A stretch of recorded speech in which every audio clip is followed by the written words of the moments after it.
I'll get underway. Good afternoon, everyone. Welcome to the RAA Travel and TiCSA Regional Tourism Roadshow in Mt Gambier. I'm Emily Perry. I'm the General Manager of Community and Corporate Affairs at RAA. Normally at this point, if we were all together, we'd say please put your phones on silent. But of course, in today's world, we need to remind you to make sure that you put yourself on mute when you're not speaking, when you join the conference. We'll start, of course, with an acknowledgement of country, and I'd like to begin by acknowledging the Bowendick people, the traditional owners of the land in which most of you are meeting today as you join our session, and pay my respects to elders past, present, and emerging leaders as well, and of course extend that respect to other Aboriginal and Torres Strait Islander people who are joining us today. I'm here at the RAA headquarters in my land. We're of course presenting from the traditional lands of the Kaurna people, and we of course respect their spiritual relationship with country as well. And we actually just came from an event earlier today with the most amazing welcome to country and speaking in language. So yes, we're also really proud that RAA has actually just received conditional approval for our first reconciliation action plan, and we look forward to doing a lot more work in this area and hearing more about what you're doing in your part of the world as well. It's been a priority area for us to really think about how we can expand the policies for culture and nature-based tourism experiences, and that's a topic that's come up in our other regional forums as well.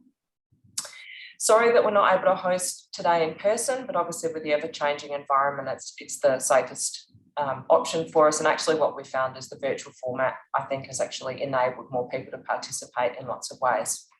This is our 6th regional forum, and there's more to come in the lead up to the state election, which I think is about 31 days, but our political participants will be able to clarify and give me the proper countdown. And of course, our session is really an opportunity to talk about the challenges and the opportunities in the tourism sector and connect you with your political representatives who are responsible for the policy settings in this space. So it is an opportunity to acknowledge the challenges that the industry is facing, but also talk about the opportunities and what your ideas are to help us bring those to fruition. Start with a little bit of housekeeping before we get underway.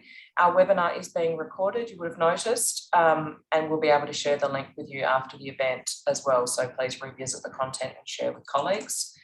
It helps if you set your view to gallery mode, which can be found in the top right-hand corner if you haven't used Zoom a lot, and a reminder to stay on mute when not speaking. Please be respectful of the other speakers so that we can have an open and constructive discussion.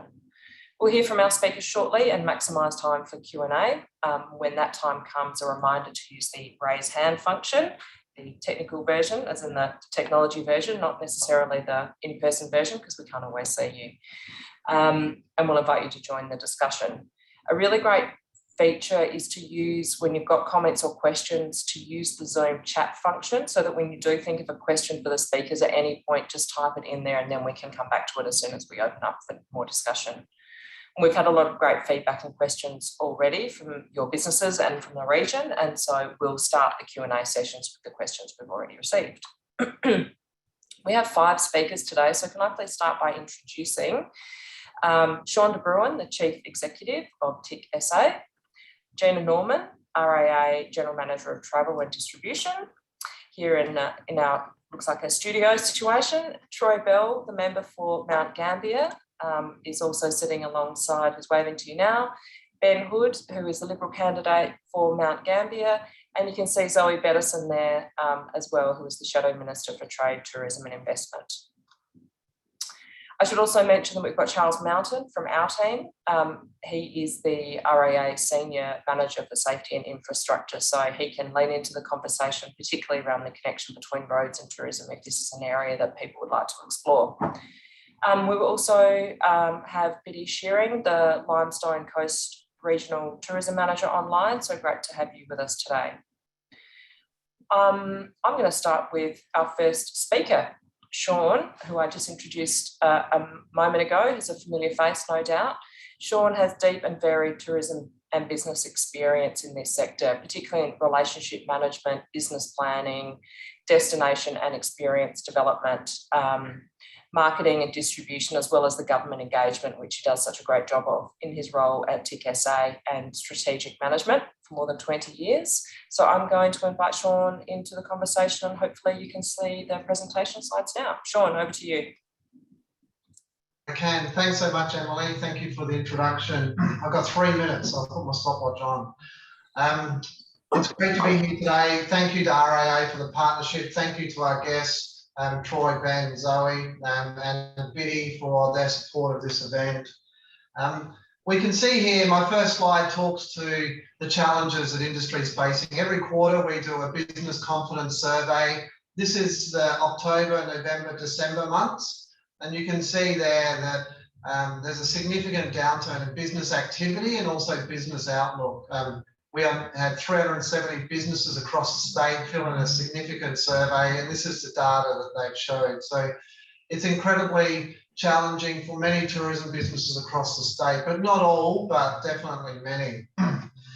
The survey told us that, and this was data that we collected in January, they highlighted the 4 key market segments you can see there. So conference, business meetings, general business, festivals, events, holiday and leisure. The green is a decrease, the purple is no change, and grey is an increase in business activity. Again, you can see there that overwhelmingly there has been a decrease in activity.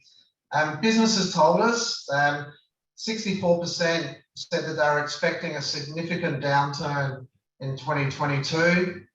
42% said that they had reduced staff and their operations. And 75% reported lower consumer confidence. So it's not to say that that's all businesses, but that's certainly a snapshot of the business sentiment that we're seeing at TiCSA. And like I said, it was a significant survey. But moving forward, and as we move into the state election, which is now 4.5 weeks away, again through consultation, we've put together 5 key pillars of activity that we would like to see policymakers and our state government commit to support our industry to not only recover once we get through the emergency phase, but then go on and deliver the $12.8 billion economic goal that the government has for 2030. The 5 pillars you can see there, restart and reinvestment. That's primarily about helping businesses that potentially have less staff, they've lost good people, their infrastructure may have deteriorated, or they may have sold off infrastructure, they're carrying more debt, but they want to recover, they want to go hard at rebuilding their business. They need some support from state government to do that because they won't have the capacity to do that by themselves. Driving demand is incredibly important. Whenever we ask our members what's the #1 thing state government should invest in, it's always marketing. That's always the answer, and it's going to be incredibly competitive as we move into a recovery phase. So that's my 3 minutes. There's more to talk about, but that's a quick snapshot of where our industry's at and what we're asking for prospective state governments to invest in as we move out of the state election in 4.5 weeks.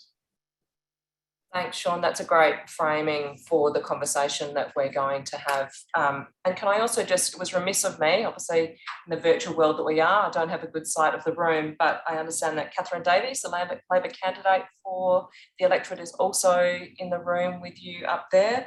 And can I also please acknowledge the Honourable Claire Scriven, MLC, Shadow Minister for Regional Development, who I think is with us as well. So if there is anyone else of note that I've missed, please let me know in the chat function and we can acknowledge you and welcome you into the session more formally. So with that framing from Shaun, I'd now like to introduce our next speaker, Gina Norman, who, as I said, heads up our travel and distribution business here at RAA. She also has more than 20 years experience in tourism, customer service and retail industries. Another incredibly strong advocate for the industry and committed not just to the viability, but to the growth of the sector and the role that we can play as RAA. So I'll welcome Gina. Beautiful. Thanks, Emily, and thank you, Shaun, for your presentation. Some of the people here today will know I've been working with RAA through our travel side of the organisation, and others on the line may not even know us in travel and would be surprised to know that RAA Travel is one of the longest running travel agencies in the state. For more than 60 years, we've been working with and supporting tourism operators like yourselves, and we know that the last 2 years have been incredibly tough for the industry. Today is about giving you the opportunity to ask your local politicians about what supports there are for tourism in your region and what the pathway to recovery looks like for your business. At RAA, we want to see the tourism sector return to the vibrant and growing sector that it is known for being. That is why we've partnered with TiCSA to amplify our voice and support tourism businesses and operators like you to grow the visitor economy in South Australia. To be travel ready, we need to make it easy and safe for people to travel around South Australia. Despite COVID-19, strong intrastate travel has meant some regions have experienced really strong activity. However, this has revealed certain infrastructure problems in regional South Australia. That's why when the government introduced the Local Government Infrastructure Partnership Program, we welcomed it. And now we want it to continue. We want to see the next state government commit to an ongoing regional tourism grant program to support upgrades to town centres and local infrastructure. And we also want to recognise that roads need to be safe and well maintained so people can get to your amazing tourist destinations that you offer. That's why we're calling for a 4-year road maintenance fund with a minimum value of $600 million to be put towards transparent road maintenance. Roads do support tourism, and in the Mt Gambier electorate specifically, we are advocating for the installation of additional overtaking lanes along the Riddoch Highway and Glenelg River Road. Beyond our election campaign, RAA continues to advocate for key roads that impact your region, and the government's recent announcement for funding to undertake work on the Princes Highway is most definitely pleasing for all. Another key outcome to mention is the government's recent announcement of a draft of the 2022 to 2032 cycling strategy for SA. We have called for a state cycling strategy, and we are pleased with the government's recent commitment to develop this. As Emily mentioned, Charles Mountain is on the call today to talk to any of these projects in more detail if you'd like more information. Improving access via infrastructure is only one piece of the puzzle. Updating, repairing and extending visitor signage is a priority across all regions, as is improvements to visitor infrastructure as improved rest areas and facilities. Lastly, we know the key to recovery of the tourism sector is a skilled workforce, and with the reopening of the international borders, the challenge will be scaling up a skilled workforce in the time needed to meet the demand. In an RAA survey, operators identified recruiting and retaining staff as the #1 barrier to growing their business. Lack of international workers, along with job security, housing supply, adequate training and upskilling are just some of the issues driving the growing capacity constraints. It's clear that issues driving skill shortages are multifaceted and require a whole of government response. We are calling for a state strategy with specific regional tourism employment plans to respond to growing skill shortages and to rebuild operator capacity. This is vital so that the sector can be more sustainable and resilient into the future. I know it has been and continues to be extremely tough for you as tourism operators. What has really shone through is the incredible resilience of the industry and the people working in it. I really look forward to working with you and supporting you to help grow our South Australian visitor economy. Thanks. Thank you, Gina, and I'm going to steal my controller back. Thank you very much. Again, some really interesting topics that I know that we'll pick up further in the discussion. And we're all looking forward to transitioning from COVID ready to travel ready, that's for sure. I'd now like to welcome to the conversation Troy Bell, the member for Mt Gambier. Troy, who you know well, was first elected to the South Australian Parliament in 2014, and before entering politics worked in the education sector and held a number of positions across regional SA. He's been a fierce advocate for your electorate in Parliament and believes that Mt Gambier has the potential to be one of South Australia's top regional tourism destinations. Please welcome Troy Bell to the conversation. Troy. Great. Thanks, Emily, and want to acknowledge Claire Scriven, Catherine Davies, Zoe Bettison, and of course Ben Hood, sitting to my left. If I'm going to talk frankly around tourism, I think we've had a missed opportunity for many, many years over successive governments. I don't think the strategy has been clearly articulated. all well funded, and everything that we've heard from Gina about the RAA's advocacy, I fully support. But I just went to last year's tourism grants and pulled out each electorate's or each region's amount. The Limestone Coast is $1.7 million. I'd like to be in the Fleurieu. That was 3 million. 3 million for the Adelaide Hills, nearly 3 million for the Barossa. And I think that highlights perhaps one of the issues that the attitude that I've seen is we want people to fly into Adelaide and be able to do within an hour, hour and a half of Adelaide. Kangaroo Island seems to get some certain attention.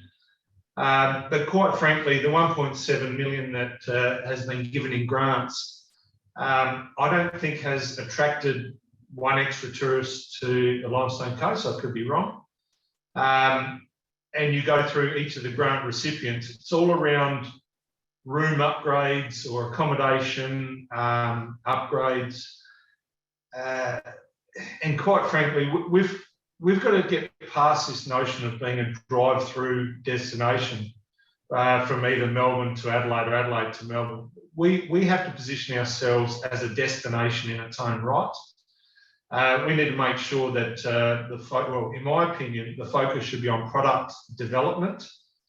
Product development, things to do while you're here, for want of simpler words. And what that does is give people a reason, A, to come to Mt Gambier and the lower southeast, but to stay longer and, more importantly, deposit their money in our region if they so choose to. A lot of our attractions down here are actually free. You go to the Valley Lake, you go to the Blue Lake, they are free. You can walk around them. There is no add-on benefit. Things like, scooters or zip lines or a range of activities, four-wheel driving, for instance, on our beaches, guided tours. Those value-add tourist products are vitally important, and they create jobs, and that's what I think we've been missing. And I've spoken to the South Australian Tourism Commission about their grants and directing it away from perhaps wealthy businesses who, if you increase the number of tourists coming here, they'll pay for their own room upgrades.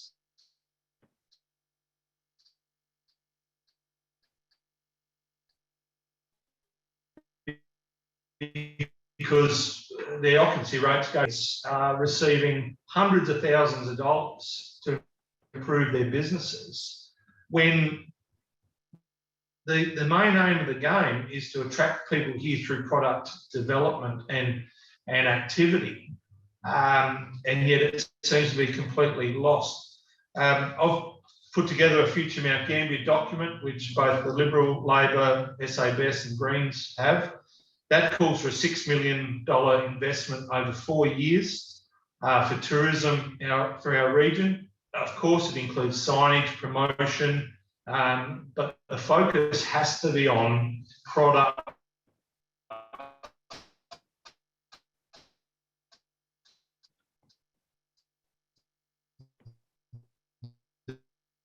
development.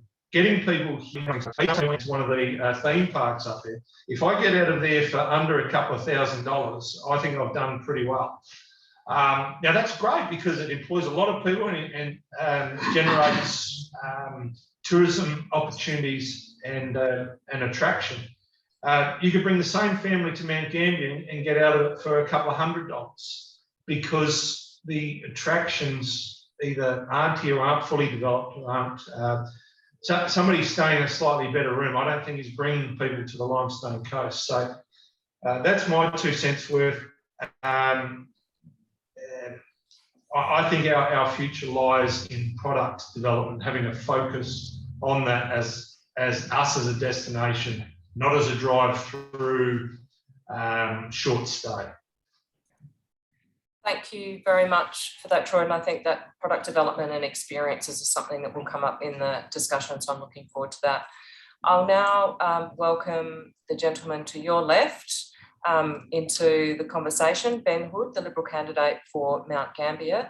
Ben is the co-creator of the Australian children's character George the Farmer and co-director of a regional creative agency. I was having a look at some of your work on LinkedIn before we jumped in, Ben. I definitely need to educate my children about where things come from, so I'm looking forward to ordering a copy. He's also been an elected member of the City of Mt Gambier Council, and having served on a variety of committees and boards, is hoping to use this experience to become the next member for Mt Gambier. So please welcome Ben. Thank you, Emily. I'll do the same as everyone, start my timer, and of course I acknowledge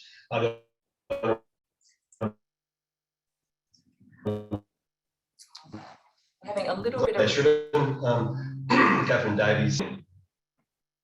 we're just going to, it's cutting in and out a little bit. I'm not sure if it's the bandwidth in your room or the microphone. I think it might be a connection. Maybe kick off again and we'll see how we go. I'll jump in the middle.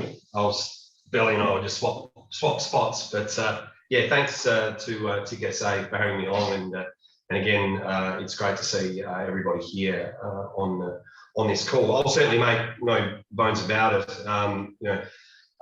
Tourism, for me, most especially in Mt Gambier and the Limestone Coast, I think is integral in the work that I've done on the Mt Gambier Chamber of Commerce Board, in council, and now advocating to government as a Liberal candidate. We do need to ensure that we have those world-class experiences here, so that we can ensure that people aren't just driving through but seeing Mt Gambier as an opportunity to stay for 2, 3 or 4 days. On council, I strongly advocated for the Crater Lakes Master Plan, of which things are starting to move in the right direction. And Troy is right, we do have some of the world's best natural attractions, but you can drive around the Blue Lake and then you can head off. So we do need to be able to utilise and value add the experiences that we do already have. Now, I'm going to be very parochial and talk explicitly about Mt Gambier, but I do see huge opportunity in the Limestone Coast also with regards to collaboration. We have 24 tourism and business interest groups here in the Limestone Coast. The previous Labor government centralised things back to Adelaide a little while ago.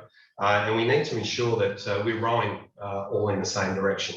And we are creating those linkages, between Kingston through to Mt Gambier and all through that as well. And through the work that the government is doing in driving demand and investing in marketing, again, that is something that is vitally important. I know that Kilsby Sinkhole down here gets shown all over the place within marketing, which is great to see. And we've got to be able to back those people in. Troy's right, 1.7 million in the Tourism Infrastructure Development Fund. But there are some great work that's going on in there as well, with Little Ripper Brewery creating a new brewery just outside of Mt Gambier, again, which is just creating those experiences and ensuring people have more than just 1 or 2 things to do when they come to this region. They have to stay here and spend their accommodation $1 here over a good 3 or 4 days, which is extremely important to do. Again, I've been a huge advocate for adventure tourism and nature tourism, because I do believe, especially living in Mt Gambier, that there's no bad weather, just bad clothing choices. And adventure tourists and nature tourism, they'll get out there whether it's wet or whether it's hot. We've got a fantastic mountain biking club here in Mt Gambier that unfortunately their trails have been extinguished by the fire we had a few weeks ago. But again, we have a real opportunity there within the Crater Lakes to be able to capitalise on mountain biking, on trail experiences, and then also look and encourage an investment, private investment here in the region to create those hero attractions. I wandered around Cataract Gorge in Launceston only a year ago, and I think that is a vision of what our Crater Lakes could be as well. But we just need to create those linkages. And again, I'm really passionate about that in advocating to government to do that. Also, with what the government has been doing in funding for events, with the $1 million regional events fund as well. We've got a medieval fair that's going to be happening here in Mt Gambier again. I love all those weird and wonderful things that we can do here to encourage people to come to the regions and to see the amazing natural attractions we have, but to value add on them and be able to keep that tourist dot here in Mt Gambier. So, and of course the Limestone Coast. And I think these forums like this are an important way to be able for us to talk about what we are doing here in the Limestone Coast. Thanks very much, Ben. You can see us probably on mute having a chuckle at your weather references and the like. So, and great to hear about some of the ideas and experiences in your area. Next, I would like to welcome the Honourable Zoe Bettison, Shadow Tourism Minister. Zoe was elected to the South Australian Parliament as the member for Ramsay in 2012. Born in Whyalla, she's worked for a number of iconic Australian tourism operators and was also a Director of Public Affairs before entering politics.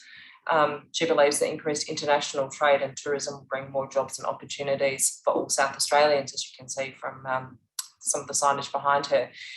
Please join me in welcoming Zoe to the conversation. Over to you. Thank you very much. And can I thank TiCSA and the RAA for giving me the opportunity to speak today.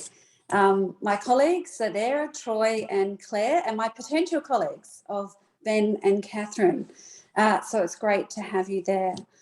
Look, I guess the clear message that I'm hearing from people is this is not the summer we hoped for. The uncertainty does continue, particularly with the rules and the regulations and what people can and can't do. When I talk to people, we're still seeing lots of last-minute bookings and sometimes last-minute cancellations. It makes it really, really hard when people are looking to have the right amount of people working in their business. We're seeing a lot less day trips from people. I often heard that people had a very busy Christmas, but almost a very quiet month between, say, the 10th of January and the 10th of February down there in the southeast. On a brighter note, I hear that there are more bookings happening this week, so that's some really positive news. The self-drive is up, with caravan and camping really taking renaissance for South Australians. Look, let me just talk a little bit about what Labor's done over these last 2 years. We've tried to go out there and advocate for the industry, particularly when we saw gaps from the Liberal government, in particularly the tourism vouchers. That's something that we advocated for in June of 2020.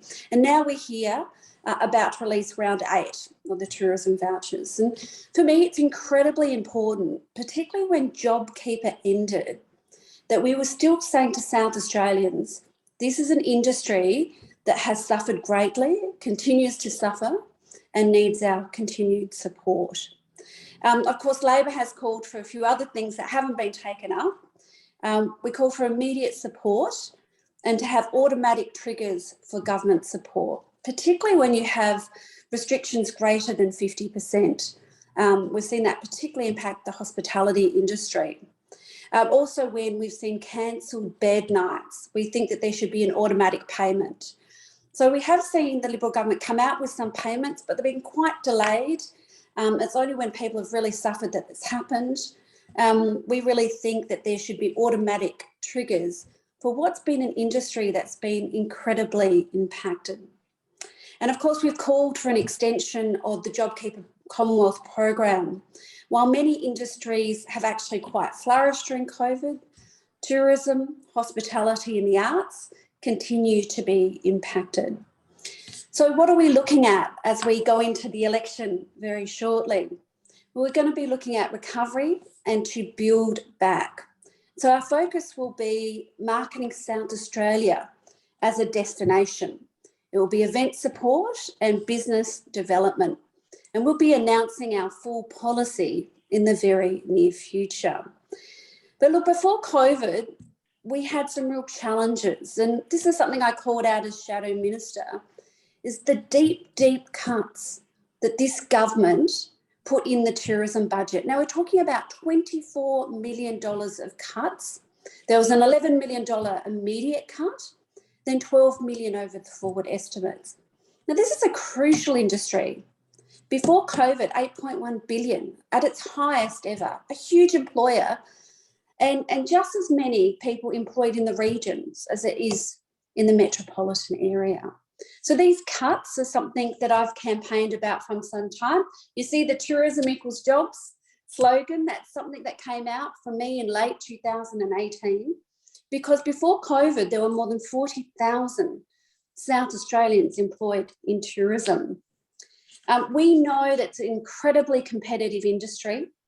So this cut to the budget is going to make it even harder to build back and market us as a destination. Now, can I just say that the Limestone Coast is one of my favourite areas. I've been there many, many times.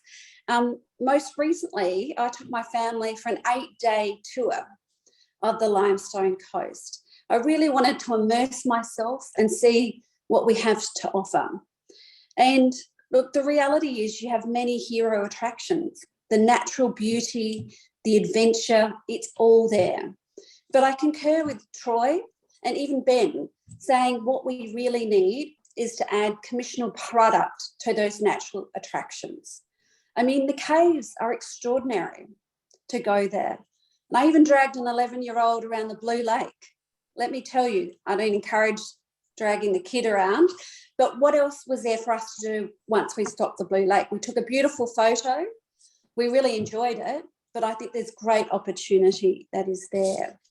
Look, what I'm hearing from people is staff shortages is an ongoing challenge. And I think we have to think a bit outside the square.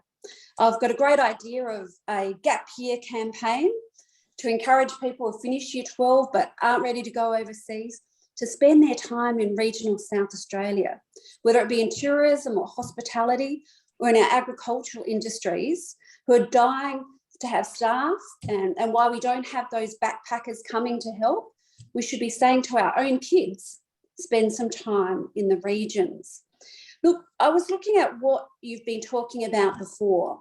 What the Limestone Coast needs is a steady flow of visitors all year round.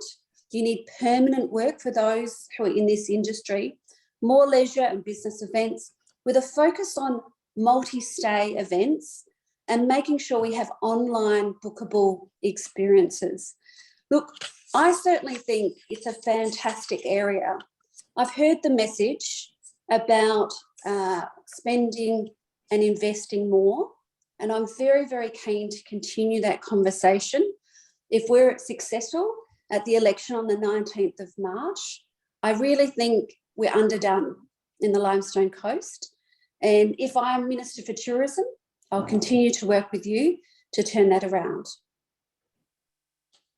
Thank you very much, Zoe. So now we're going to open up for the Q&A session, and I'm going to hand back to TiCSA, who are going to run through some of the first questions. A reminder that we can take questions in the Zoom chat function, so please, I can see one's dropped in already. With that, I'll hand over to Christina, who's the Policy and Programs Manager at TiCSA, and she's going to lead the next section.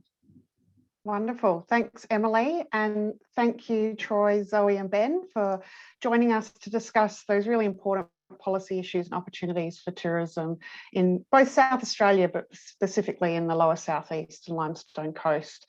And also Claire and Catherine for being on the line. You know, if, Zoe, feel free to throw to your colleagues as well, if you like. And I understand we do have Biddy Shearing, the Limestone Coast Regional Tourism Manager, on the line as well. So beware, Biddy, there might be a question or two that goes your way. We've got 25 minutes left, so I am going to be holding everyone to time. So please keep your answers to 2 minutes each, and I'm not afraid to use an emoji to cut you off. But I want to start with some of the key themes that we've heard in the questions in advance, and that's government support for business restart and reinvestment, staffing, attracting and retaining staff being a major challenge, and of course driving demand through marketing and other activities. So if we start around the questions for business support, it's been great to hear recognition that there does need to be more done for smaller businesses and regional businesses, and specifically those in the Limestone Coast. But I'd really love to hear a bit more about two elements from the three of you, and that's how do we make sure, for what we're hearing from our members, the smaller businesses are finding it really hard to access the right support or are not eligible, but also, as we have heard there in the chat from Darryl Wicker at the District Council of Grant, the fact that a major fund like the Tourism Industry Development Fund closed off when lots of businesses had invested time and energy and money into putting together proposals. And how do we make sure there's a much fairer, equitable and strategic approach to how we support our businesses coming through COVID and growing back again? So maybe Troy, as the sitting member, I'm going to start with you.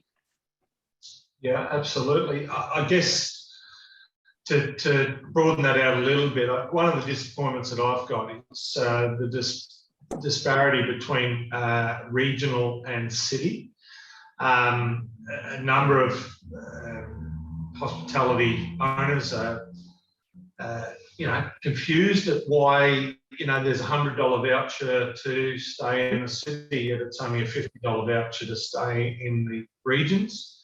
Again, it sets up this city versus country divide, which I think is a ludicrous situation.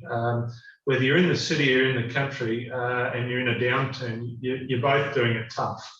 And for every disadvantage somebody will say the city has, I could point to an advantage the city has as well, from marketing budgets, volumes of people, major events.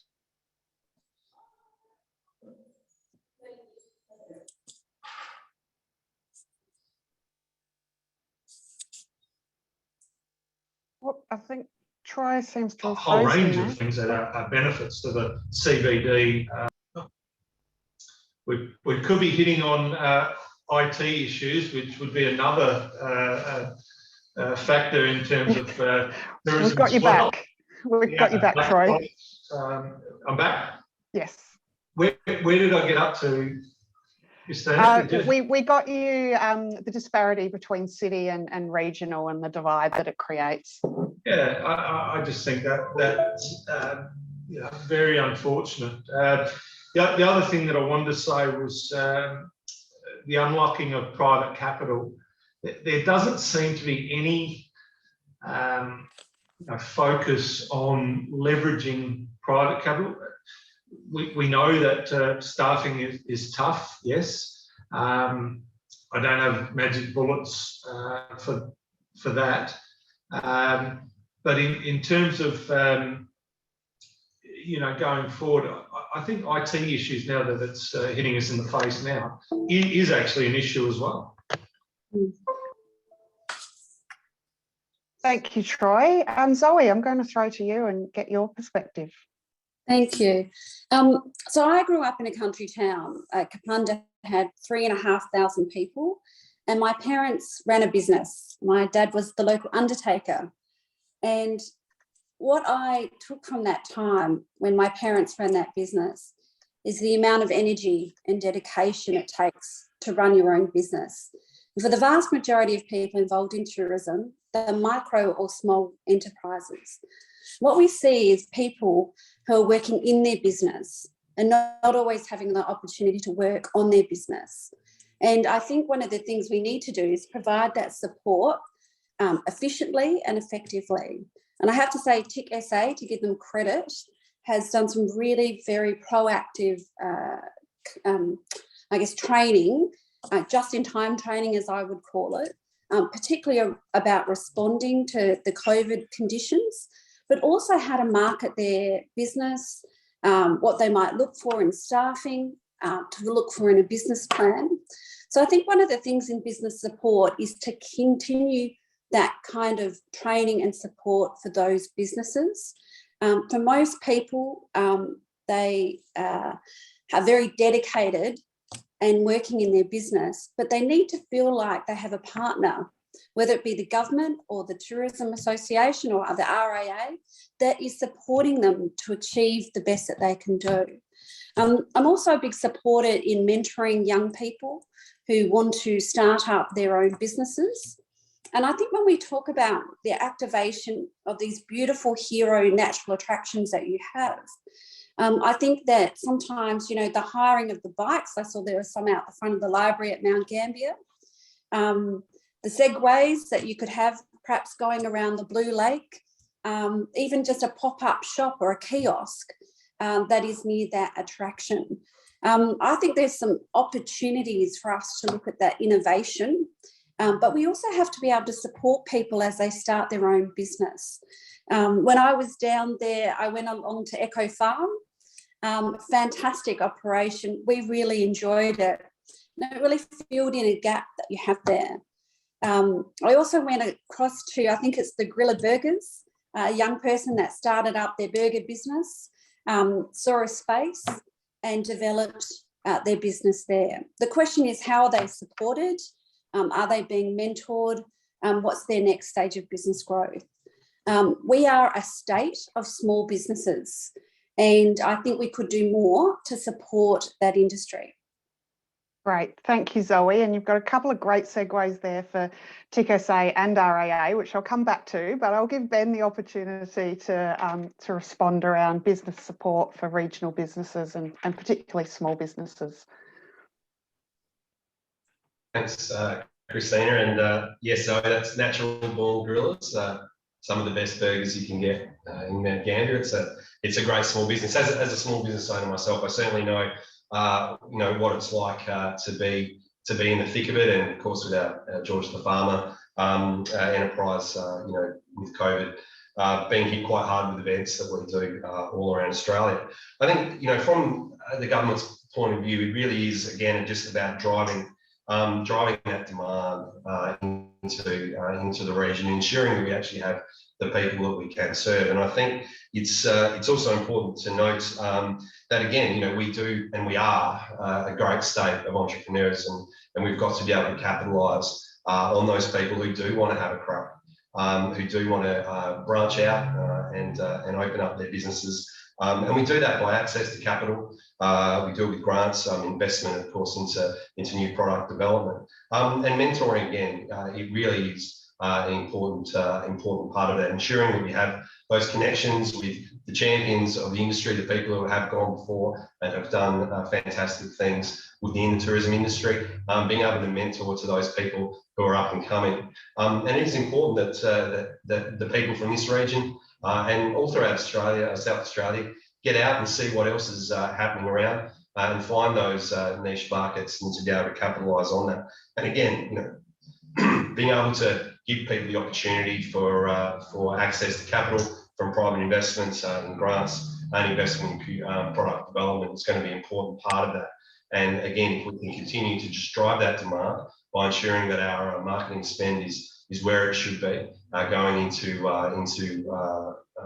Melbourne, higher profile areas like that, and also international now that we have our borders opening on Monday, will also help those. Now the TIDF, the Tourism Infrastructure Development Fund, I think has been fantastic, and we have seen evidence of that right here in Mt Gambier as well, for people to be able to get that money, invest into their businesses. Of course, not every fund is going to be perfect, and there are small businesses that will miss out on that. But again, if we can continue to drive demand and to push brand South Australia, and importantly brand Limestone Coast, we can bring people into the region for them to spend their money, and for us to be able to locate those niche markets and start capitalising on our natural attractions. Thank you, Ben. And I just want to, say thank you, Zoe, for the compliment to TiCSA, but also hand over to Shaun just to comment on what we're seeing and what we're advocating for in terms of what Zoe was talking about around workshops and one-on-one mentoring and that form of workforce development and how it fits with the tourism industry. Yeah, thanks, Christina. Thanks very much for the conversation. Product development is so critical, isn't it? And I think the way you spoke about it, Troy, is absolutely spot on. And you only have good product development when you have good sustainable business. You have businesses that understand their capabilities, understand their strengths, working on their weaknesses. What we hear across the state from industry is that there's really three key elements when it comes to workforce and business capability. The first is careers in tourism. It's incredibly important that we do a much better job as an industry in creating an environment where year 10, 11, 12 students and parents see our industry as desirable and want their kids to go into our industry and potentially start their own small business or do some training and then go and work for a small business person or in a bigger business. The second element is skills, and the government is doing a pretty good job in this space, we think, at the moment, and that's primarily around traineeships and apprenticeships. And there's been a lot of focus on it, and it particularly has really helped the hospitality side of the tourism equation. The third element, which is the element that really we play heavily in from a TiCSA operations point of view as well, is the capability piece. Because most tourism businesses, 95%, are small business, and most of them aren't engaged in traineeships and apprenticeships. What they're engaged in is capability. They want to have a digital capability they currently don't have so they can access new consumers. They want to have a capability around storytelling and customer service, or they want to have a financial capability that they don't have. They want to have a marketing capability. So they want to build those areas of capability in their business. And the way they do that is through short, sharp workshops or mentoring or collaborating with other business owners. And so we would like to see a much stronger investment from government for short workshop delivery, 2 to 4 hours with follow-up work that allows those small businesses to build that capability that they can translate straight away from a workshop setting into their business the next day and receive an instant benefit. Thank you, Shaun.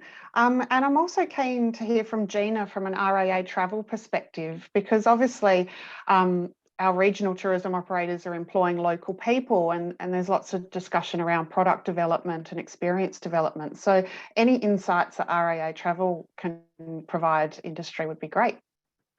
Thanks, Christina. Yes, and I certainly support what Zoe and Shaun have said.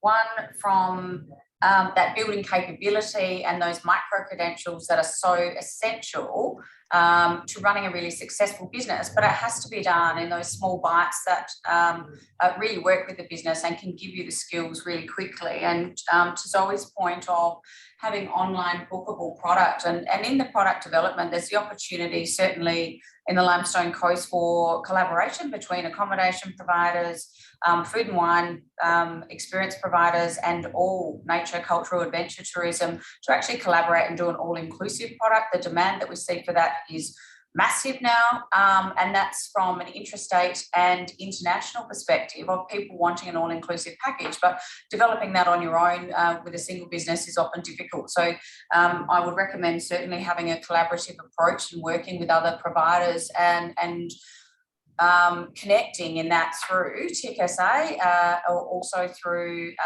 local tourism agencies.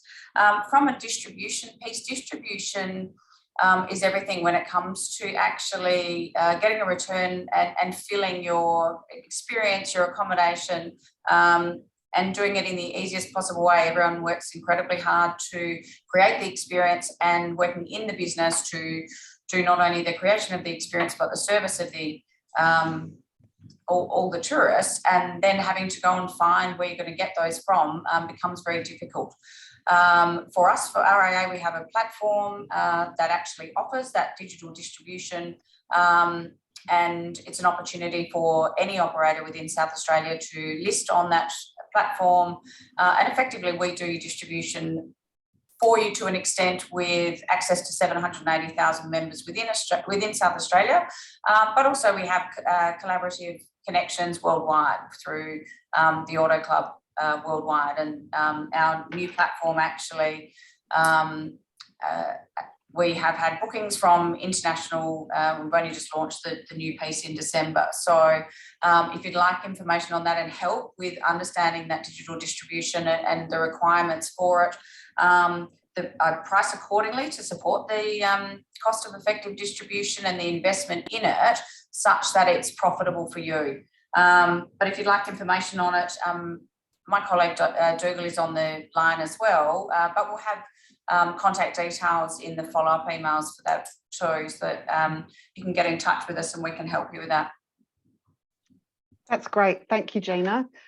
We've touched a bit on staffing and staff shortages, and Zoe, you've given some great creative and innovative ideas about how we get more people into the regions and working with the gap year idea. But because it is a topic that's come up through lots of the questions that we've had, both in this region and others, just want to dive into a bit about how, what are some ideas, perhaps creative ideas and policies that we can further get more workers and skilled workers into our businesses in the Limestone Coast. Ben, how about we start with you this time? Thanks, Christine. Yes, well, I think Shaun sort of touched on it before. It's really important that we take our tourism and hospitality jobs and we make them attractive as a career, that it's not just a stopgap or something that you do part-time, that the investment that we have into those jobs, they're going to be lining those people up for a career. Now, SA, I mean, we are leading the nation. 55,000 apprenticeships and traineeships skilling SA program. Now that's across all trades. And I do know that the government is looking to develop a vocational training package for tourism and hospitality.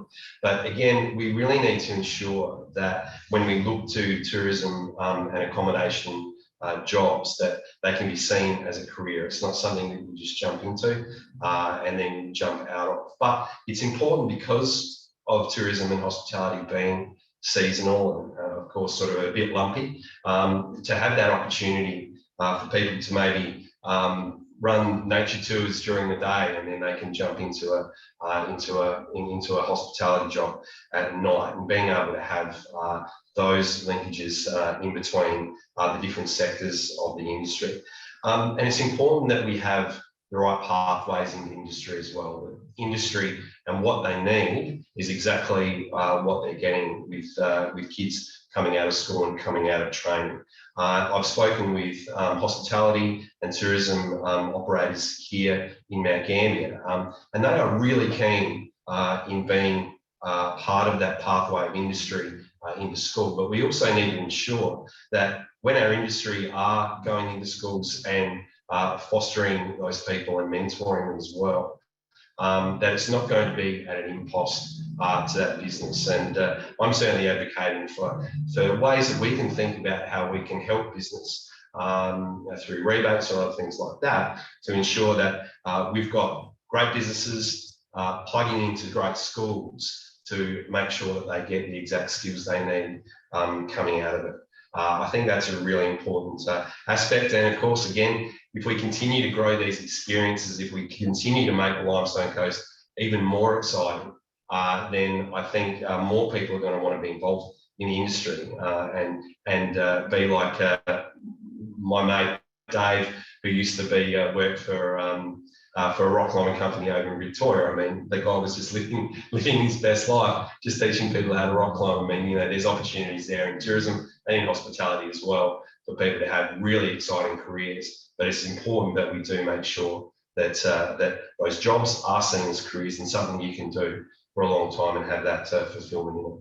Absolutely. Thank you, Ben. Troy, I'm going to hand to you, and in your response as well, this because you're the sitting member, I'm going to throw this curly one in with you. A couple of people have commented about the issue of a lack of accommodation and housing, and that being a problem for attracting staff as well. So throwing that one in the mix for you. It's absolutely a major issue. I know of school teachers who have come down here and taken up positions and have gone back to Adelaide because there is no rental accommodation down here. Two, a couple of weeks ago, were staying in a caravan park because they couldn't get accommodation. So it is a big issue. In terms of staffing, I think we need to have certainly a longer term view, which is what I think Ben has touched on, and I'm sure many others will as well. But we also need to have a shorter term view, a COVID response view. And I think one of the Two comments I would make. One is around a clear definition of what a close contact is, because there's many in the hospitality and tourism sector that have either been deemed a close contact, unsure of what that actually definition is, because this state seems to have taken two views, the federal government view of 4 hours and the state health officer's view of 15 minutes and melded them together, whichever one sits. That has a huge impact on the workforce. So there are a number of businesses here who have had to close down for 2, 3, 7 days because they've got no staff because they're deemed close contact. There's also this concern around those in the hospitality sector that hospitality is becoming more and more unstable because of the COVID response. Their industry, our industry, gets hit the hardest in density requirements, lockdowns when they were going on. You know, there's a number that have spoken to me that are leaving this industry because they've still got to pay their mortgage, they've still got to pay their bills. So they're looking at other sectors that are deemed more stable. And believe it or not, retail and Woolies and Coles is a more attractive environment because they never shut down. So have you got, what do you think could be done about it, Troy? Well, I think state government's got to actually step up and determine what a close contact is and get that very clear. And there's a number of businesses that, in my mind, shouldn't have been closing or their staff close contacts. They're just unclear whether 15 minutes in a cafe is close contact.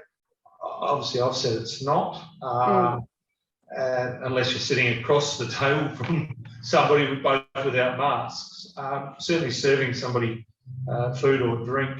So there's been that confusion from the state government and the federal government around the definition of close contact. That's had an impact on our workforce. That's something we can address very quickly and get promotions around. And that then probably leads on to one other point that I was going to make is there is fear in the market.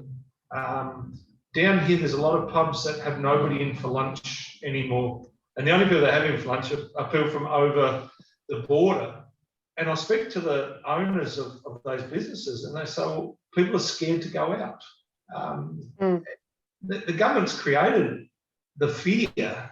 I think it needs to do something around easing the fear. It is safe to travel. It is safe to go and have a drink at your favourite restaurant or pub. And automatically we've got an increase straight away. Yeah, absolutely. We heard that from quite a number of people in advance of this event, that consumer confidence and making people feel safe is really important. So glad you've brought that one up. And Zoe, I just want to give you a chance to just very quickly, we've got only a couple of minutes left, and I do have one more question for Biddy, putting you on notice, Biddy, but Zoe, workforce. Well, look, I think we have to think a bit more creatively and collaborate together, particularly from a regional basis. Recently, I just heard up in Murray Bridge how 3 of the bigger areas in tourism, Monarto, their racetrack, being the greyhound racing, and the Bridgeport Hotel, came together to look at their staffing needs. And I think that's probably something that we could potentially look at, where people are looking to get full-time employment, but there might be only casual positions available. So perhaps we need to look at things more from a regional employment view than those areas. But I'm just going to throw to Claire Scriven, my colleague. Obviously, she's regional development and she's got some thoughts around this area.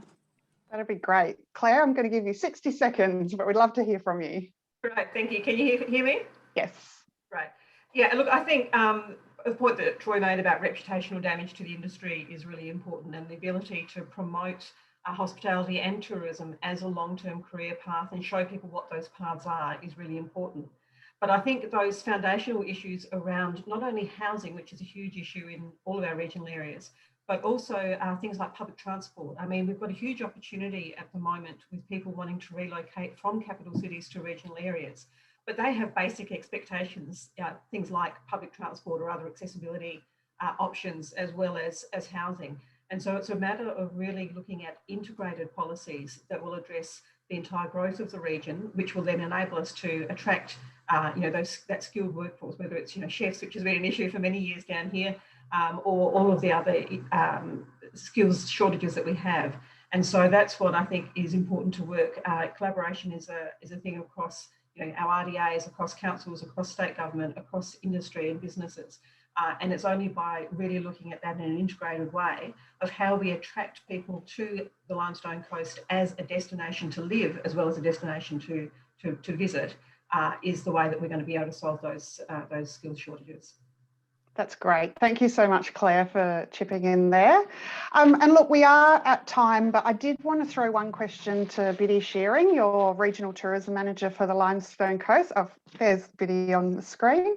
And I want to give you 60 seconds, Biddy, for you to make a pitch to all sides of politics for your region. If there is one thing you want them to take on board and take to the next election, what would you like that to be? Thank you. I hope you can hear me. My camera doesn't appear to be working anymore. Yes, we can hear you. Yeah, thank you. Our region has been fortunate in that we have been able to bring together, nearly 800 businesses, all of our tourism groups, and we're lucky that we've got 24 of those in the region. We've got 7 councils who work very collaborative together around the visitor economy and the growth of that. We have 9 visitor information centres, and we have great support and open door access to all of our MPs. And what we've been able to do during the last 2 years is to develop a destination development strategy. And to your point, Claire, this is a strategy to build our communities and our destination to grow our economy and our visitor economy. And there were 5 kind of key opportunities that were identified from right across our stakeholder group. And that was around consumer direct marketing. And I know, Troy, that's been in your plan, and some of these are all in your plan. We also really want to lean on that experience development space and product development. We do need to collaborate more. I think it's a great word and we all say it, but we actually need to do it, and really knocking down some of those walls and barriers and making sure that we do reach out and talk to our neighbours and businesses around the region and outside of the region. The event space is going to be really important in terms of tactically getting people into our region now rather than one day. And then, of course, for us as a region, it's very unique around the cross-marketing or the cross-border marketing opportunities that exist with our friends at the Great Ocean Road. We've got some councils across the border that are really keen to work with us as a region to really see the benefit of, touring routes and shared products and shared even resources. So there are our 5 key themes or key opportunities that we're focused on. It's a 5-year plan, so it sits perfectly in the election cycle, and I'm happy to share that document with anybody should they wish to, have a copy of that. But I'd just like to take this opportunity to wish all of the candidates the very best for the next 3.5 weeks. We have nothing but admiration for the volunteer hours and the time that you put in. And for me, as somebody that works in the sector, the fact that you actually really understand tourism and all of the moving parts that exist in tourism is really great to see from all of you. So thank you. That's great. Thank you so much, Biddy. You got your 5 priorities in there, which is wonderful. And if you wanted to send that document through to the team at TiCSA, we could circulate that along with everyone's contact details afterwards and our survey. But we are over time, so I'm going to hand it back to Emily in the RAA studio to wrap up for everyone.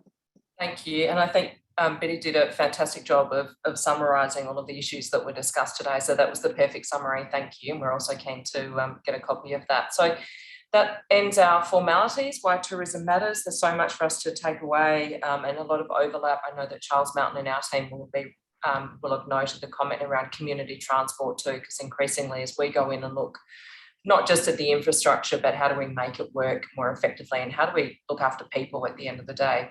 So that's something that we're looking to lean into as well. So that's really useful and expect that Claire, we may come talk to you more about that, and Biddy as well. So thank you again for participating. All of our speakers are happy for you to contact them if you've got any follow-up questions. And also, of course, we will have the content recorded from today, which we're happy to for you to share. Thank you very much and have a wonderful evening.